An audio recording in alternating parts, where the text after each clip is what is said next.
Welcome to Citizen Sunday Live. Talk to us in the course of this news hour. The hashtag is Citizen Sunday Live. The handles are at O.Burrows at Citizen TV Kenya. And the SMS line is 22422, and your messages will come directly to me. Here are the highlights.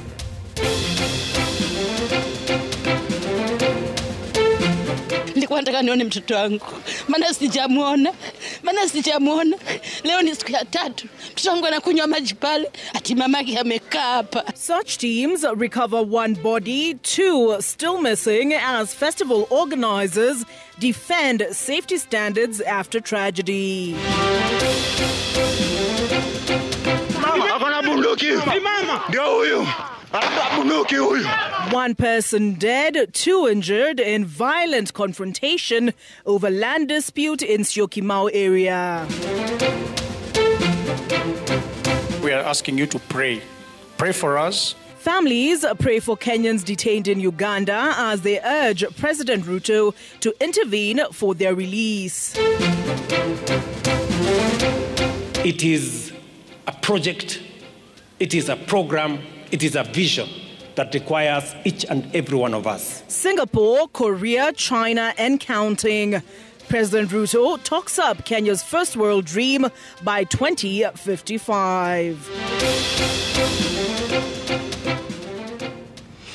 I'm joined by Yulan Zale, our sign language interpreter. We begin with the developing story of the Indian Ocean Festival tragedy. One of the 3 bodies missing after the Mombasa boat accident has been recovered as the search for the remaining young men from Jomvu informal settlement enters its 3rd day.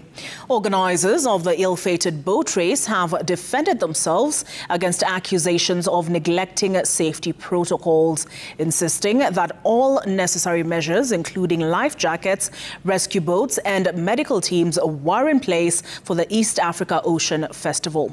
With that report is Brenda Wanga.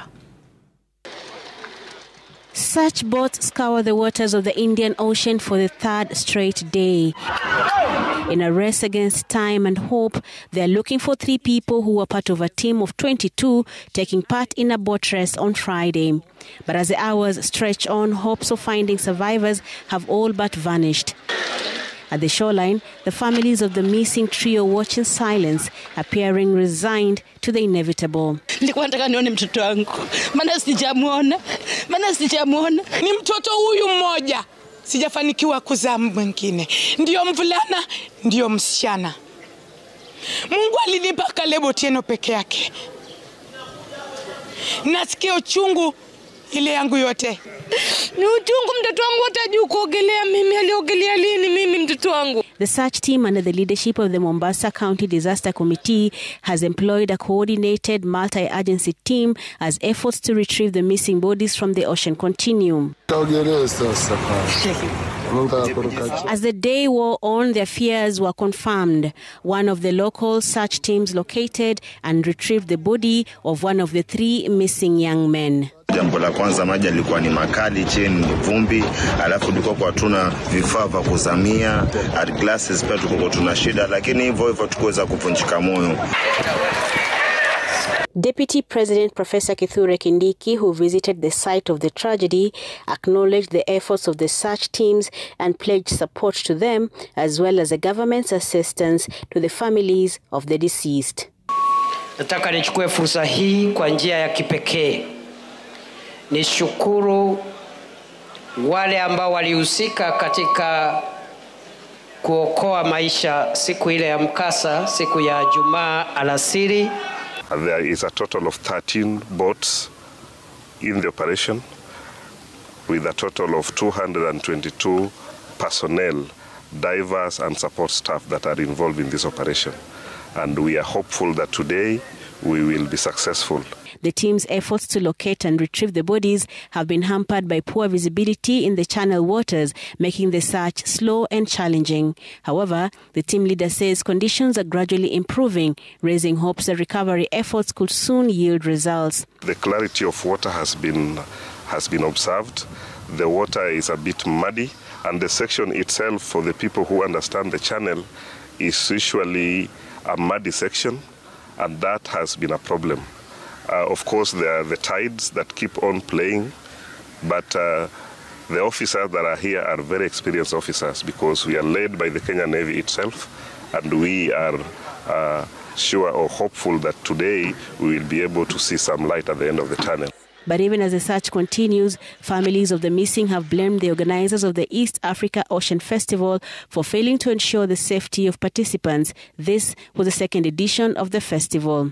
Na wakati event inafanyika sehemu za Jomvu wala Miritini, watoto wote ambao wako kwenye boat wanakuwa na safe jacket.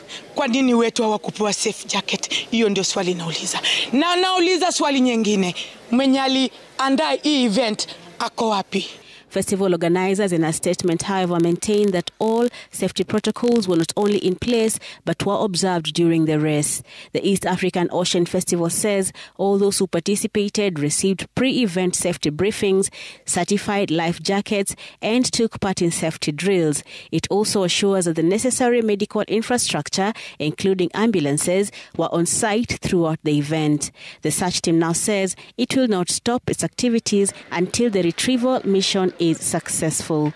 Brenda Wanga, Citizen TV. One person has been shot dead and 2 others injured following a violent land dispute in Syokimau's Viraj estate. A vehicle was torched and property of unknown value destroyed as angry residents protested the killing. Police have since arrested a land dealer believed to be behind the chaos. He is currently being held at the Mavoko police station. Franklin Wala has that report. In one of the videos now under investigation as part of the ongoing probe into a shooting incident, an unidentified man is captured on record shooting aimlessly at people who are chasing him for allegedly assaulting and threatening a land dealer within Viraj Estate near Katani, Machakos County. Nikapata wamemhanda ako nje ya gari na wako ndani ya gari wamemwegemezea bunduki. So ikabaki ni fracas, huyo jamaa akatoka akaanza kushoot juu. In the blink of an eye, the shooter hit his target with the bullet striking Samuel Muiruri Maina to his left chest. Samuel dropped to the ground dead as the unknown man disappeared. Risasi zikalia kwa kidogo na Sami ameletwa. Analetwa na pikipiki hivi. Jamaa ado akatoa kagu Samari chanakapatia. Yuji unaweza peleka gari, chukua hii pickup yangu mpeleke hospitali. Angry youth who were pursuing him turned their rush to a motor vehicle that the suspect and his partner had used to get to the scene. The vehicle was vandalized and set ablaze as locals targeted this man identified as Farah. It is said Farah, who owns this property in Katani, arrived here and called Muiruri requesting to meet him over a business deal. Shortly after, the meeting took a twist as Farah and the gun-wielding suspect descended on Muiruri with kicks and blows. The fighting attracted a mob which fought back. It is in the confusion that Muiruri was shot. Ali unaita mtu unakuja unampigia risasi hapo. Ati hadi uko sure ni mtu ameshajipanga ile kitu anataka kufanya. Amejileta mwenyewe mpaka akampiga risasi. The tragic shooting quickly escalated into protest as locals wanted to lynch Farah. The man was taken into custody as protesters pursued him and forced their entry into SNP Mavoko police station, baying for his blood. The shooter was in the company of Farah, the owner of this property. It is said Farah has been at the center of an ongoing land tussle with the deceased. Even though police say the shooting incident boiled from a confrontation about a vandalized gate leading into the main entrance to Farah's property, locals told Citizen TV the dispute was over the ownership of this parcel of land. It is said Muiruri, who is the accountant of a community welfare group that has been selling land here, sold the parcel to Farah. Years later, the rightful owner of the land emerged with documents and Farah was forced to pay for the second time for the same parcel of land because he had developed. On the fateful day, it is said Farah called Muiruri to demand for his first payment for the parcel. This was said to be the reason for the heated exchange that ended into a fatal shooting incident. Police have Farah in their custody as they trail the shooter who is on the run. Franklin Wala, Citizen TV. Special prayers were today held for the family of Kenyan activist Nicholas Oyoo, who was abducted alongside his colleague Bob Njagi in Uganda. 11 days on, their whereabouts remain unknown, leaving their families growing desperate and frustrated. The family is now appealing to President William Ruto to personally intervene and engage his Ugandan counterpart, Yoweri Museveni, to help secure their release. As you'll hear now from Emily Chebet, activists have issued an ultimatum promising mass protests across the country on Thursday if the two are not freed. In a solemn Sunday service at Jesus Christ Machar Church in Ruiru, the family of activist Nicholas Oyoo gathered to seek divine intervention 11 days after he and his friend Bob Njagi were reportedly abducted in Uganda. Oyoo's mother and his siblings say their hope is fading with each passing day, frustrated by what they term as deafening silence from authorities in both Kenya and Uganda. Nothing is too difficult for God. That is what I know. And I know that the Bible also says that God is a father to the fatherless and is a defender of the widows. So I know that God is going to act on our behalf, but God uses human beings. And that is why we are asking you to pray. Pray for us. With still no signs of hope, the family is now pleading with President William Ruto to intervene and help secure the safe and return of their loved one. One short call to the Ugandan president, just 1 minute, will bring the difference. Can the president, the Minister for Foreign Affairs, Musalia Mudavadi, come out to aseme kama hawajui penye Bob Njagi yuko ama wanajua? Kama wanajua, watafanya nini? Kama hawajui, watuambie tufanye nini? According to the family, the silence from both governments has deepened their pain and raised concerns about the safety and freedom of activists across the East African region. It's very difficult. Nicholas is somebody who drives me anywhere I want to go. He takes care of me. When I want medication, he's the one who always go to town to buy my medications. So it's not easy. If you see the table where sometimes he sits and do his work empty, you feel like what's happening. Kenyan activists are now warning that if the two are not returned home by Thursday, they will take to the streets in nationwide protests across all 47 counties. We will not stop knocking doors of justice and demand for their immediate release. Justice delayed is justice denied. Justice denied is causing pain to the parents, brothers, sisters, sons, daughters, loved ones, and the whole nation. Alhamisi tunatokea kwa maandamano hadi ambapo Nicholas Oyoo na Bob Njagi waachiliwe huru. Tunaambia serikali, tafadhali ongea huko. Sisi tutastorm hiyo Foreign Affairs Ministry. As the prayers continue, hope is all that these families cling to, a hope that their loved ones will return home safe and that their long wait for answers will finally come to an end. Emily Chebet, Citizen TV. Activist Boniface Mwangi claims his life is in danger, alleging he's being trailed by security officers. Mwangi says he found a used bullet cartridge in his bag upon arriving in Malindi from Nairobi, insisting it was not there when he left home on Thursday. He believes the cartridge was planted in his bag prior to boarding the flight, particularly following his declaration of intent to run for the presidency. Willie Lusige has more. Activist Boniface Mwangi now claims his life is in danger following a shocking incident while traveling from JKIA to Malindi Airport. Despite his bags being thoroughly screened at JKIA, Mwangi says he was shocked to find a used bullet cartridge in his bag upon arrival in Malindi. This was put between the time I gave my attendant the bag and the time I got to Malindi, because I packed my own bag, I passed through the screening at JKIA. The first screening, there was a scanner, and the second there was a scanner, and I did not have this in my bag. Mwangi says he feared reporting the incident to police, concerned that he might not receive any assistance, especially after being arrested earlier this year and charged with terrorism-related offences by the state. It is clear that my life is in danger and has been for quite some time now. The attempts to intimidate me are brazen and far more direct.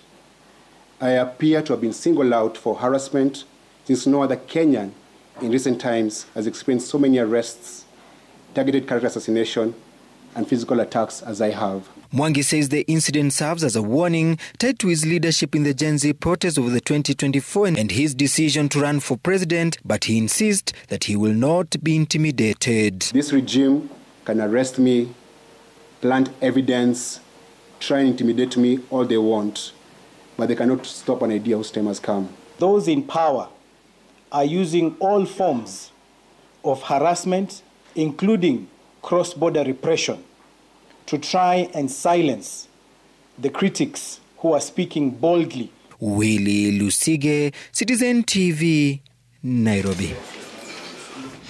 Now to a story of suspected fraud involving a Chinese national. Liu Zhensheng has been accused of defrauding a company of over 100 million shillings. The suspect allegedly forged documents to open a local bank account, which he then used to transfer the funds. As you'll hear now from Francis O'Day, the DCI is investigating whether the scam is part of a wider syndicate. A Chinese national based in Kenya is under radar of DCI Banking Fraud Investigations Unit for allegedly defrauding Weihai Construction Limited, a foreign construction company in Kenya, over 100 million shillings. The suspect Zhensheng Liu, together with his proxies, allegedly forged documents to open a new bank account with a local bank where he allegedly diverted multi-million shillings tender funds. The suspect allegedly continued to drain the company's accounts and was only found after the company audit report established the anomaly where funds meant for their company was directed into a separate bank account at a local bank without the director's knowledge or authorization. According to statement and documents in our possession, the suspect Zhensheng Liu allegedly presented forged authorization letters with fake signatures to the local bank as proof of legitimacy. DCI Bank Fraud Unit are investigating alleged forged board meeting resolutions allegedly drawn from fake board members authorizing the change of company's payment account to the fraudulent new account. DCI Banking Frauds Investigation Unit is currently sampling signatures of the directors used in opening the account and later used to withdraw to over 170 million shillings from the company bank account, which currently has been frozen by the court. At the time of the alleged fraud in 2020, the real directors of the company had traveled to China when COVID-19 hit. It is during this window that the suspect allegedly used to open a parallel local bank account and siphoned millions of money. The case is set for directions on 29th October 2025. Ode Francis, Citizen TV, Nairobi. President William Ruto now says Kenya will become a first world country by 2055, reaching the levels of countries such as China and Singapore. The president, who attended 2 church services in Nairobi today, said he is reaching out to all other leaders across the political divide in order to unite the country, redirect the country's focus on the economy, and that is in order to spur national growth. Emmanuel To has more. The church service at the African Independent Pentecostal Church of Kenya, AIPCK, set the stage for President William Ruto to yet again expound on his ambitious dream to have Kenya get to the first world status. The president giving timelines for the plan, which he says will elevate and transform Kenya. By 2055, by God's grace, this nation will be a first world country. We have the human capital, we have the resources, we have the plan, and we have the vision. President Ruto adding that he is following the footsteps of other developed countries while uniting the country. It's going to take us the same time Korea did, Singapore did, China did. In just 30 years, they managed to move their countries from third world to first world. Watu wa AIPCK ni watu walipigania uhuru ya Kenya hii. Watoto wa Mau Mau.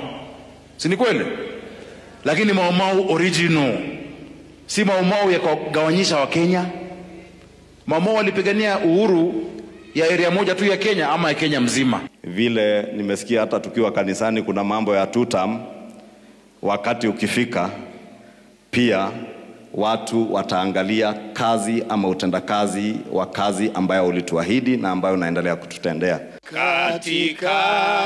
Earlier, President Ruto, who attended another church service at the AIC Church Ziwani, said he will disapprove the naysayers. Tuko na Thomas wengi, tuko na manabii wengi wa uongo. Wakati tulisema tutajenga manyumba, walisema haiwezekani. Wakati tulisema tutakuwa universal health coverage, walisema haiwezekani. We have the knowledge, we have the plan, we have the people, and we have the resources to move this country from a third world country to a first world country in our lifetime by 2055. President Ruto then defended his recent handshakes, saying they will spur the change he's working towards. I have engaged many, including Gideon Moi recently, on how we are going to move this country from a third world country to a first world country. And I will continue to engage all the leaders until we come together. President Ruto donated 50 million shillings as his contribution to build the AIPCK headquarters building in Nairobi, while Nairobi Governor Johnson Sakaja pledged to give the church a 5-acre piece of land. Emmanuel Toh, Citizen TV, Nairobi. Speaking of the president's efforts to reach across the political aisle, former Deputy President Rigathi Gachagua has warned the Mount Kenya region of imminent extinction if they allow President William Ruto to divide them. Speaking during a church service in Kirinyaga County, Gachagua hit out at a section of Mount Kenya legislators, accusing them of being sellouts, adding that the region's political survival is hinged on their unity. And as you'll hear now from Mary Mwoki, Wiper leader Kalonzo Musyoka has assured opposition supporters that he will not join forces with President Ruto.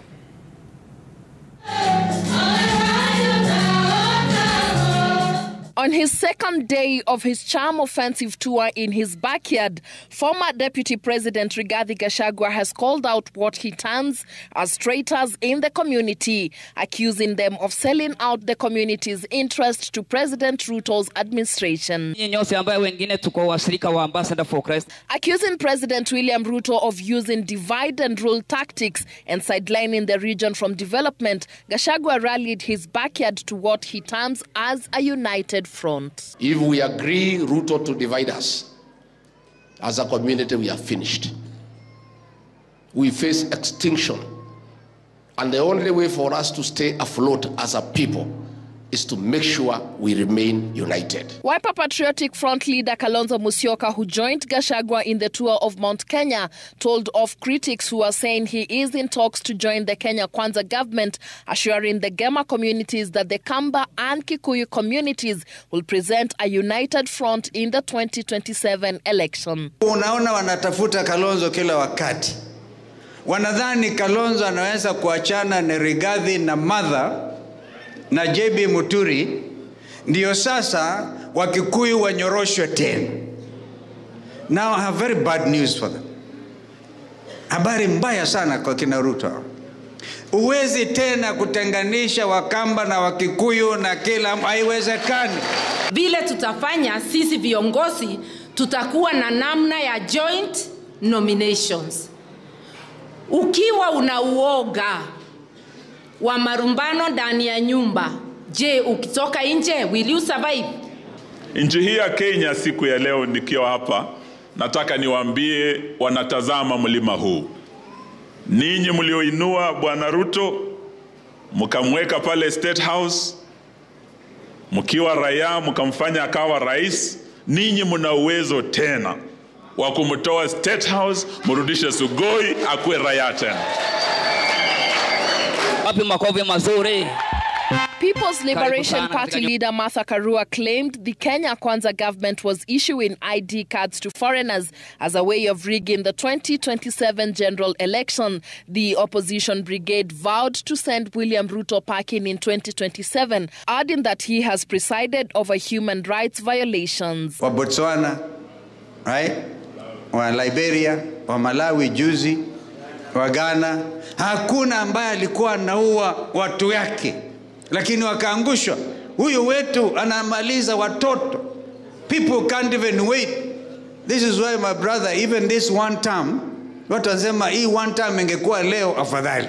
We want to know whether it is true or not that you are training militias in a certain forest. Whether you are graduating the goons that beat people up during demonstrations to become a full-fledged militia to attack people because you know Kenyans have decided you are one term.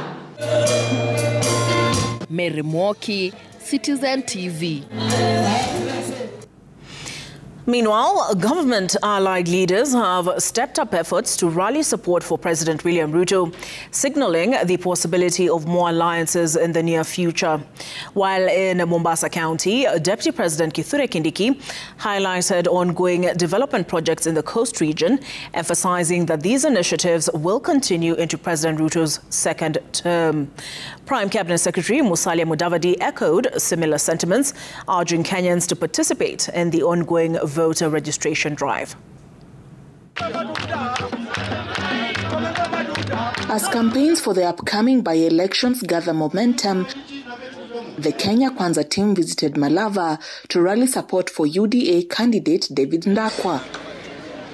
During the visit, the leaders also hinted at potential alliances leading into the 2027 elections as the government mobilizes its machinery to secure President William Ruto's second term. Ikifika 2027, tuungane kabisa, tusiwe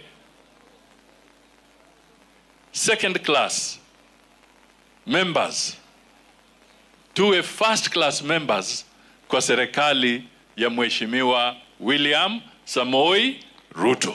Mheshimiwa Rais amesema ikiwa Kenya itaendelea, lazima viongozi wote, kabila zote, chama zote waendelee wakuje pamoja. Na uongozi haiwezi kukuja kama mnakaa hivi hivi. Lazima mtafute marafiki. Lazima muote usiku na mchana. Vile hii kanisa imeota, imeleta mimi na Musalia ili mfaulu. In Mombasa County, Deputy President Kithure Kindiki led a team of promoting President William Ruto's bid for a second term.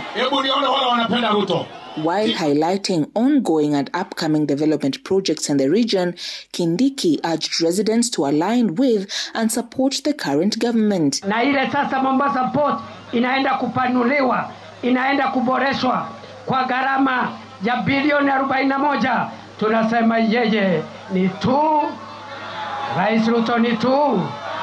Na ikifika mwaka 2027, either we are going to be in government or we are going to be government. Lakini ODM has refused, we will never be in the opposition. Laura Otieno, Citizen TV. All right, we take a break on Citizen Sunday Live. But remember, you can send your views. The hashtag is Citizen Sunday Live. The SMS line is 22422. And the X handles are at Obarus at Citizen TV Kenya.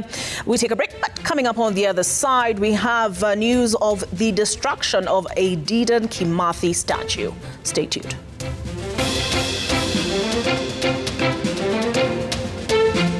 Calls for justice as family breaks silence as perpetrator gets life sentence over Kilifi incest cases. Make your home a signature home. Introducing Lifestyle Steel Stone Coated Roofing Tiles, where roofing excellence is backed by a lifetime guarantee from Mabati Rolling Mills.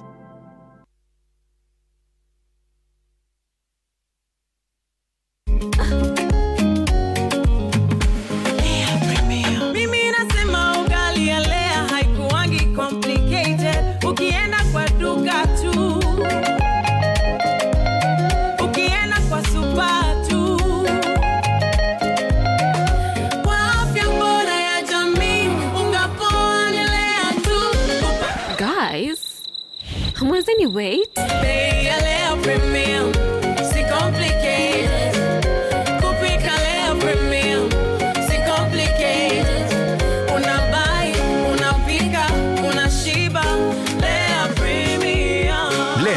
premium flour, nurturing the world. Available in a store near you.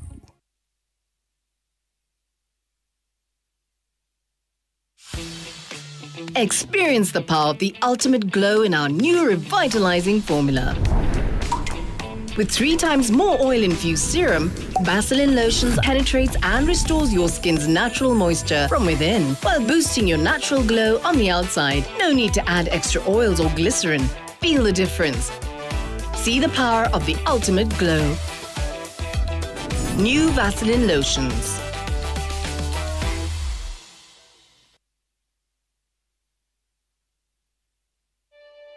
Kote nchini mbele tuendelee, mbele Kenya twende mbele, Kenya twende mbele. NCBA, go for it.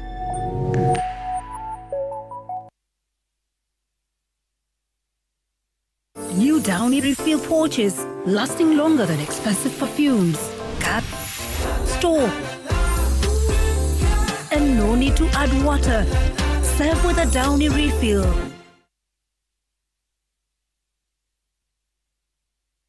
A city where every family adventure begins with wonder. Ride to the top of the Burj Khalifa and see the world beneath your feet. Explore theme parks where the kids laugh louder than ever. Shop, dine, and discover a city where every moment feels larger than life. From desert safaris to Dhow cruises, Dubai is where families come together to make memories that last forever. Enjoy 4 unforgettable nights with View Travel from only $815 per person sharing. Book today and enjoy the ease of Lipa Pole Pole for that family getaway filled with laughter, discovery, and adventure. Call 0703-254-254 or visit viewtravel.com. View Travel. Dream, explore, discover.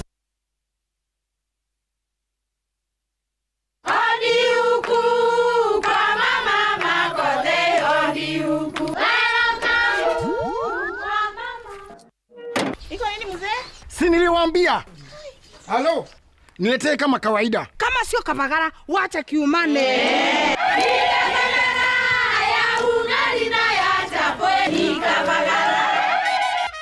Hii chapati ni tamu sana. Omera, sere bila Kavagara sio sere. Dukani usitishe unga, itisha Kavagara.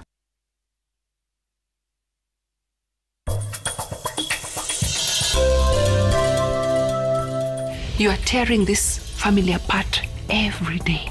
I hope you don't regret it later. Everything he told me, whether good or whether bad, were all just lies.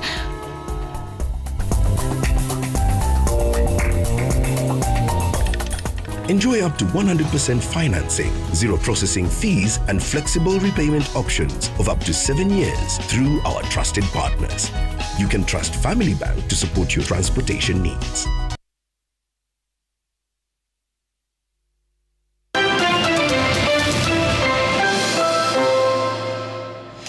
Thank you for staying with us on Citizen Sunday Live. In Kilifi's Malindi Sub-County, a quiet crisis is unfolding, one that strikes at the heart of family and community. Rising cases of incest have prompted renewed efforts by authorities to confront what they describe as a deeply troubling trend. The County Children's Department says the incidents affecting both boys and girls continue to increase despite awareness campaigns. For many survivors, the road to justice remains difficult as families often turn to traditional dispute resolution instead of reporting cases to the police. But one family has defied that norm, taking their case to a court and securing a life sentence for the perpetrator. A move officials hope will inspire others to pursue justice through the legal system. In the coastal town of Malindi in Kilifi County, a worrying trend is emerging from the shadows of tradition and poverty, a rise in incest cases. For many victims, the first response to this most intimate of betrayals is silence, enforced by cultural practice. But for one uncle, the price of silence was too high. John knows only too well the gravity of this betrayal. He has seen firsthand the cost victims bear at the hands of tradition. His own niece's daughter was a victim of abuse. The father used to touch her daughter's private parts. That time she was very young. As we speak, I think she's around 13 years, because when this happened, she was about 12 years. So she explained to me, or she told me, that is the time she started. So I asked her, when did you know about this? She told me, I knew about this because when this thing happened, and I challenged my husband, my daughter told me everything. Na kanambia kwamba mama, hii kitu ilianza kitambo sana. The matter was considered resolved locally when the family of the victim sought traditional means of conflict resolution. Walileta mganga, wakaleta wazee, na wakatoboa kondoo, ambao kwa kienyeji hiyo ni kama ku appease the spirits culturally. Mkifanya kitendo kama hiyo, kama kuna watu ambao wana uhusiano na wamefanya kitendo kama hicho, kuna uhitaji wa kutoboa huyo mnyama so that you don't get affected. Alikuwa amefanywa kitendo ambacho hakikumfurahisha yeye mwenyewe. John's insistence set him against his own kin, but his fight paid off. The father was arrested, prosecuted, and is now serving a sentence, a rare victory in a community where such crimes are routinely masked by traditional justice systems that often fail to protect the victim. The county's children officer has confirmed that John's experience is not an isolated case, noting that a worrying rise in the incidence of incest and defilement are often fueled by deep-seated cultural resistance to reporting such crimes to the police. According to the AIDS Healthcare Foundation, between January and September 2025, Kilifi County recorded 420 cases of defilement, 52 cases of rape, including 34 involving incest, 355 cases of early pregnancy, and 14 cases of sodomy. So this is our communication, this is the increase, and it is largely about the girl child. But also we are having unique cases whereby we are having boy child abuse. We have around up to 3 cases of boy child abuse by people close to them in the family setup, as cousins and the others. And this is now getting to the children who are under 10 years, boy child. While the rest is majorities of the girl child are from 14 and below. The burden of these injustices has been eased by some extent by the support of children homes across the county, most of which rely heavily on donor funding.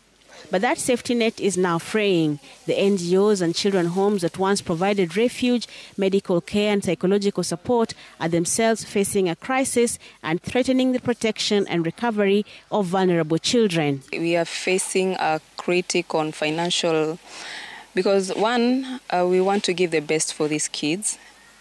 And so everything at the end of it, money is included, or is the most key thing in this. And so when there is a shortage, it becomes so hard to give the best for this child, because right now all our cases are on private school. In this desperate moment, the community is stepping in.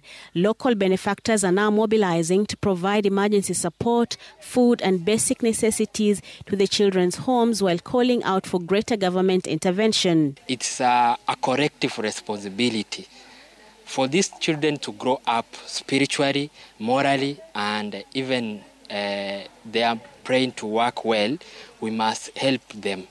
The battle against incest in Kilifi is a fight against entrenched culture and a collapsing support system. Until the law has the resources to meet the crisis, the true victims will continue to pay the highest price. Brenda Wanga, Citizen TV. Now, Nairobi residents woke up to the shocking sight of the iconic Dedan Kimathi statue vandalized, its head missing and parts of the monument damaged. Police have confirmed that a suspect believed to be responsible is in police custody at Central Station. The man, whose video circulated widely on social media, was seen parading the statue's head through Nairobi's Central Business District before being arrested. Authorities say he will be arraigned on Friday. The Dedan Kimathi statue, erected to honor the Mau Mau freedom hero, has long stood as a powerful symbol of Kenya's struggle for independence. Its destruction has reignited calls for the government to strengthen the protection of historical monuments.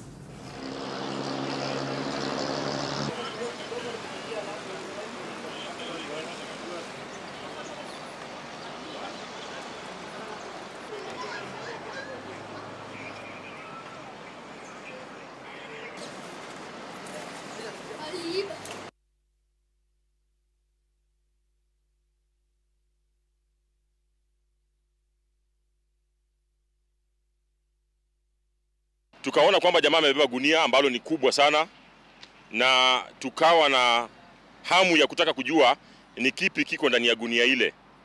Tulipomfuata kweli tulipata kwamba amebeba kijigunia ambacho kilikuwa na sanamu, mojawapo wa sanamu ambayo ni ya ukumbusho katika eneo hili ya Dedan Kimathi, mpiganaji mmoja wa uhuru wa Mau Mau.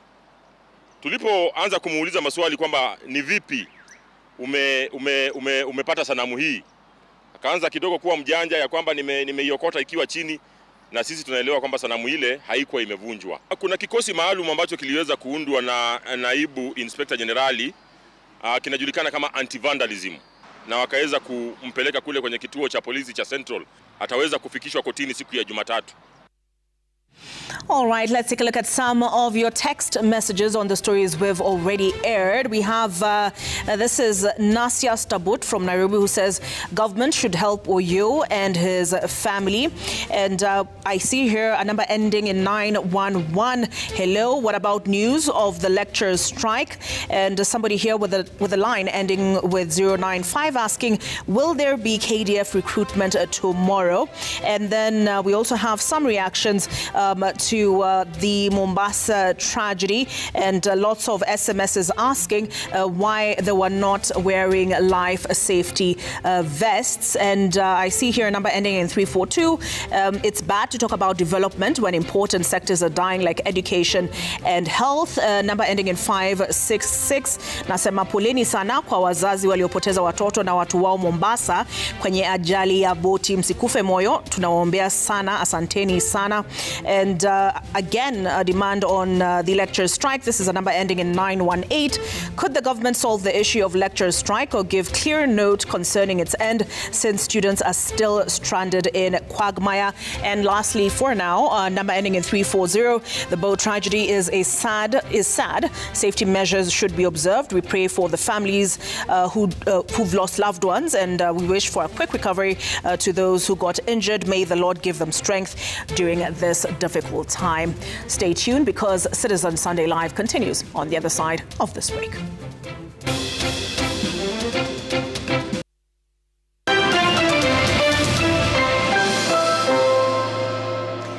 Thank you for staying with us on Citizen Sunday Live. The government has defended its decision to grant official privileges and immunity to the Global Center on Adaptation, saying the move was made in accordance with the law. In a statement, the Foreign Affairs Principal Secretary, Korir Sing'oei, dismissed claims of external influence, emphasizing that the decision followed due legal and parliamentary processes. However, questions persist over the organization's credibility, with allegations of irregular reporting and concerns about its plan to host Kenya's Ministry of Environment in one of its Nairobi facilities. Laura Otieno has more.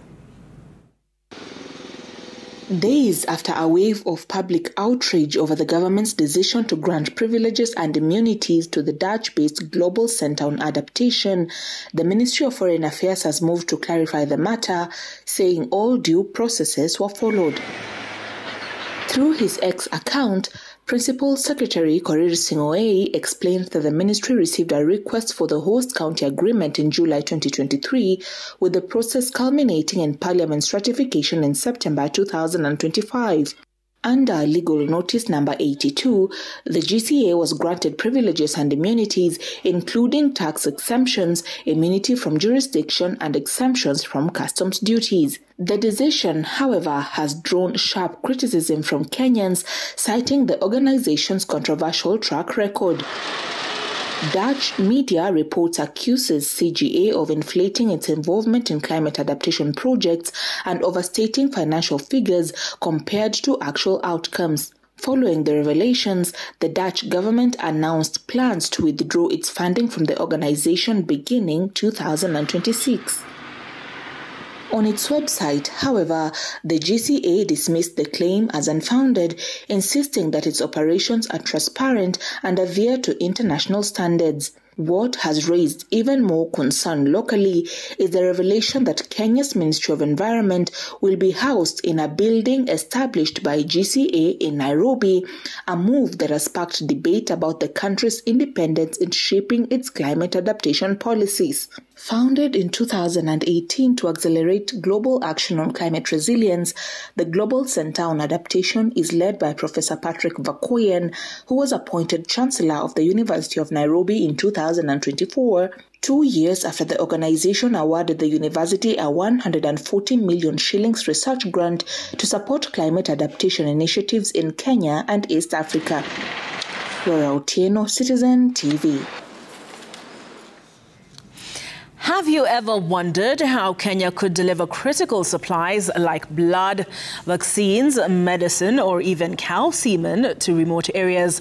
It may sound futuristic, but it's already happening next door in Rwanda.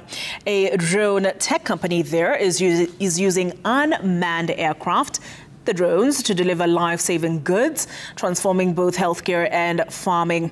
Now they've completed successful test flights in Kisumu as Kenya eyes this revolutionary system for remote medical access. Willie Lusige traveled to Rwanda's Muhanga district to see the future in motion. A soft hum, then with a press of a button, the drone lifts off, lights blinking, fixed wings steady, slicing through the air like a mini aircraft. In seconds, it's out of sight and into action. Each takeoff could save a life, each landing proof that one already has. Welcome to Zipline's drone port at Muhanga district in Rwanda, one of the 2 high-tech drone ports serving over 500 health facilities nationwide. Here, drones carry blood, vaccines, medicine, even animal semen to the most remote parts of the country. We use drones to deliver emergency commodities to save lives in hospitals, health centers, health posts, clinics, in very hard-to-reach places. But it's an autonomous drone, so no pilot, because it goes for long distance, which is known as beyond visual line of sight. Rwanda's rugged terrain and poor roads once made such deliveries painfully slow or impossible. Now, a drone gets there under 30 minutes. Every 1 minute, 20 seconds, we have a request. We operate 24/7. Inside the 24 hours command center, requests flow in from hospitals. Emergencies like blood shortages are prioritized immediately. So our system populates all the orders, arrange them in forms of priority. Which one is emergency? Which one is a fast delivery? Which one is a scheduled delivery? In the warehouse, staff pack supplies, label them, and load them into the drones. A fully charged battery goes in, then the launch. Guided by GPS and artificial intelligence, the drone flies autonomously. No pilot is needed. At the destination, it drops the package by a parachute for a safe landing, then returns to base, where it is caught mid-air by a tail hook. Once it's reached the location where it has been deployed for the mission, it opens the door, it's like the womb, and it releases the box. The box has its own paper parachute, so it will slowly land or drop at the drop site. This happens every few minutes, day or night, rain or shine. Now Zipline is expanding its wings beyond medicine. Farmers now receive high-quality semen within minutes, cutting delays that once led to failed inseminations. And we are now becoming strong in animal health by delivering animal vaccines, as opposed to before, where you will carry the product, you will not respect the temperature, will go on a bus for 5 hours, shaking the semen. When you inseminate, it's already dead. From hospitals to homesteads, Zipline is rewriting how services are delivered in hard-to-reach areas, and Kenya is watching closely. So we reduce stock out, we reduce wastage, we increase the opportunity to treat, and when it comes to cost, when you check the warehousing cost. The company has already flown successful test missions in Kisumu, preparing to support remote communities here too. From the Kisumu Distribution Center, we have the ability to reach 14 counties. Places like Homa Bay, Nyamira, Kericho, are places that can be served by that distribution center, and more, 14 more counties can be reached. Technology is not the future, it is here and already transforming lives. In Rwanda, drones are being used to ferry blood and even medication, and now transforming agriculture. It's high time Kenya adopts such kind of innovations or lag behind, because technology waits for no one. Willie Lusige, Citizen TV, Muhanga District in Rwanda.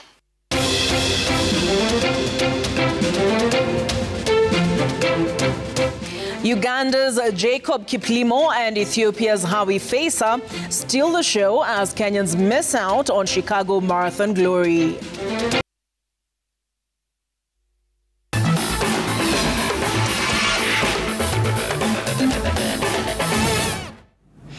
Uganda's Jacob Kiplimo stamped his authority on the streets of Chicago, storming to victory in the men's race of the 2025 Chicago Marathon, as Ethiopia's Hawi Faisa cruised to a commanding win in the women's category.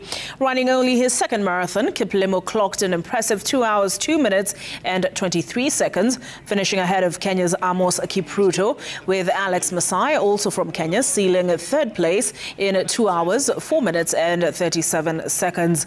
In the women's field, Faisa delivered a dominant display to win in 2 hours, 14 minutes and 56 seconds, adding to her podium finish from Tokyo. Her compatriot Megrut Alemu came in second, while Tanzania's Magdalena Shauri completed the top three.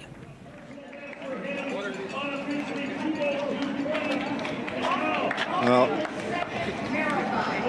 done to him. Just an indication of how much he puts. Here's the Kenyan.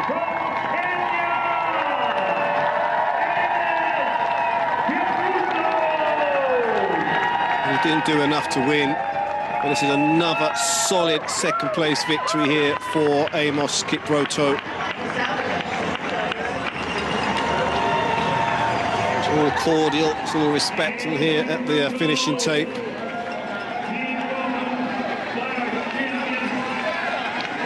Massive respect to these guys. You've got a cap on, doffed it, they deserve it. Fans at Moi Stadium in Kisumu were treated to a thrilling FKF Women's Premier League clash as the Kisumu All-Starlets let slip a 2-goal lead to draw 2-2 with visiting Soccer Assassins. The hosts looked comfortable at half-time after Monica Etot opened the scoring in the 44th minute and Mary Mora added another a minute later. But the Assassins fought back in the second half with an own goal by Sharon Ochiri in the 64th minute, lifting their spirits before Nekesa Valerie struck in the 72nd to level the score. Elsewhere, Ulinzi Starlets cruised to a 4-0 win over Kispet Queens at the Ulinzi Sports Complex.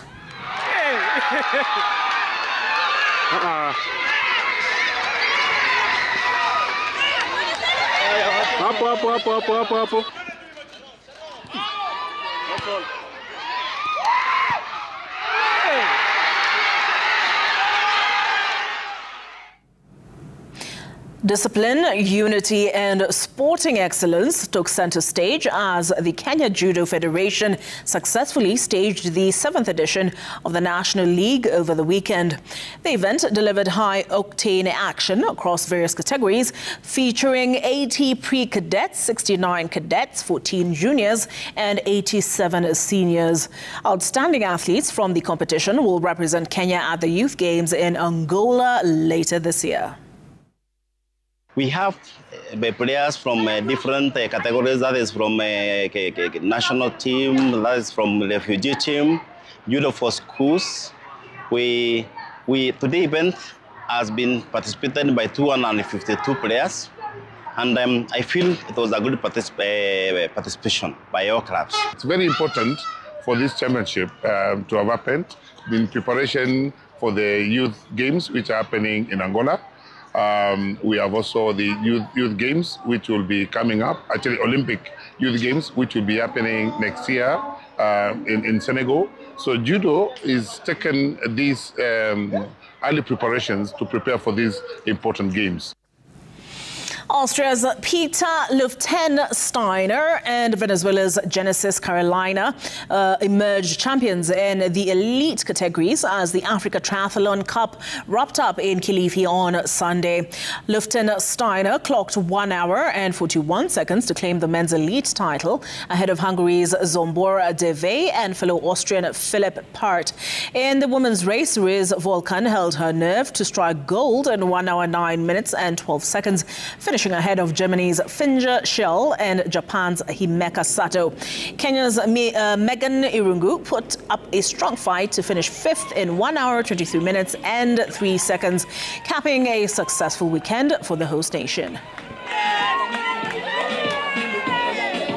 The advantage I had over all of these people who didn't do the duathlon was that I knew the course a bit better than them.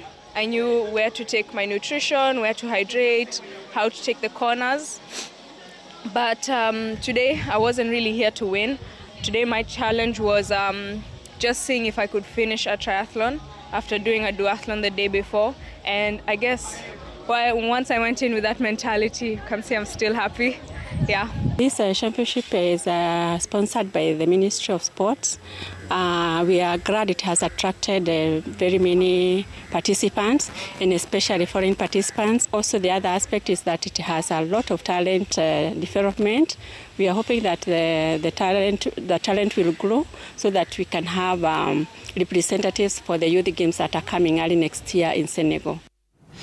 PIPSA Kenya wrapped up the 2-day Mseto Games in Mombasa County, bringing together athletes from across the country to compete in various disciplines, including soccer, skating, basketball, taekwondo, chess and swimming. One of the highlights came in the pool, where Kamau Nathan of Dashing Dolphins struck gold in the 100-meter breaststroke, clocking 1 minute 29.83 seconds ahead of teammates Jaden Mulindi and Adrian Aboge, who claimed silver and bronze respectively. In the girls category, 11-year-old Neema Wafula from Austral Academy earned silver in 1 minute 55.28 seconds, narrowly beaten by Zurio Low of Dashing Dolphins, while Azaria Mumbi completed the podium finishes for the club. What I expect in the future is that I have greater improvements and a great growth, so that I can swim in large umbrellas and represent my country. The gala was not really easy, but I was able to get positions like number 1 and number 2. My times were a bit better than last galas that I've gone to. The coaches do this at school level, at various academies, and now we give them that platform where at least they can now assess their participants, their players, their athletes, and this is the platform. And after here, we're heading to Arusha for soccer, basketball, and swimming. That is beyond 19th to 21st December this year. It's a very beautiful event. We appreciate all the stakeholders for coming together for this particular event. We are very, very happy.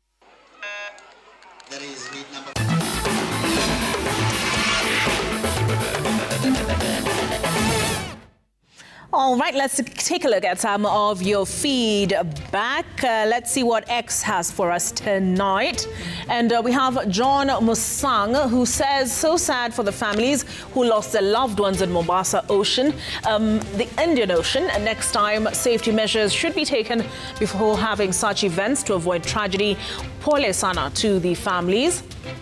We have Mark Makuda, who says such tragedies have shown us that we don't have proper disaster mechanisms when an event of such magnitude strikes. And his post continues to read, why would someone from nowhere just appear and vandalize a statue of Dedan Kimathi at Freedom Corner? He might not be in the right state of mind. This is Okelo Mwalimu, who says it's unfortunate that the clergy who promised to end politics on the pulpit have walked back their words. The pulpits have again been turned into political podiums, providing platforms for politicians to either insult their opponents or blow their own trumpets. This is by Babu Michael, who says the zipline drones in Rwanda that deliver medicine are just breathtaking. These are the positive news we need to see in a country for the so-called first class to be achieved, not continuous politicking and corruption left, right, and center. Katabe's case says officers and citizens who busted a criminal vandalizing Dedan Kimathi's statue should be applauded. He should face punitive judgment for ruining a historical artifact, which reminds us of our struggle for independence. And his post continues to read, serious efforts need to be put in place to end those cases of incest among children in Kilifi County. They shatter the dreams of several children while the culprits walk in the community scot-free. All right, lastly, from ex-Moses Kimya Tich, the government should intervene on this matter of the missing Kenyans in Uganda. This will reduce tension of the two families. Let's take a look at quickly some of your SMSs. Here we have this is 142, number ending in 142. Hello, maybe the gent who vandalized the Dedan portrait perhaps tried to listen to him and not judge. Let's see. We have Rwanda. This is number ending in 642. Rwanda drones have shown that leveraging technology is only through AI and 5G internet. And somebody, this is a number ending in 110. Why would someone destroy a historical icon? And they say this seems political, all right, but there was that comment that we should listen and not judge. On that note, we conclude Citizen Sunday Live. We thank you for staying tuned. I've been your host, Olive Burrows. Our sign language interpreter has been Yula Nzale, and we wish you a fantastic start to the week ahead.